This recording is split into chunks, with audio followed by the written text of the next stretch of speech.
একটা সময় ছিল যখন সকাল শুরু হতো পাখির ডাকে আর শিশির ভেজা ঘাসে খালি পায়ে হাঁটা দিয়ে। কোনো নোটিফিকেশন ছিল না, তবু প্রতিটি দিন ছিল নতুন আনন্দে ভরা।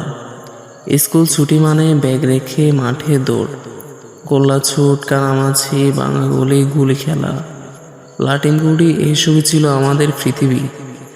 বর্ষার দিন কাগজে নৌকা ভাসানো, পুকুরে ঝাঁপিয়ে পড়া, সাঁতার কাটা, গাছে ওঠা, কাঁচা আম, জাম, কুল আর তেঁতুল ফাড়া, কি যে আনন্দ ছিল। বিকেলের হালকা বাতাসে দুলতো নারিকেল গাছ, মেঠোপথে সাইকেলের ঘন্টা, দূর থেকে ভেসে আসতো আজানের সুর।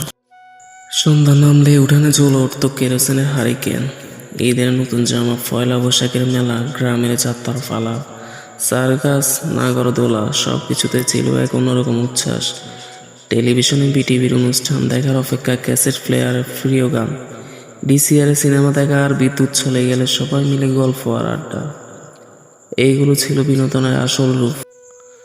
তখন ছবি তুলতে ক্যামেরা লাগতো, তাই প্রতিটি ছবির আলাদা মূল্য ছিল।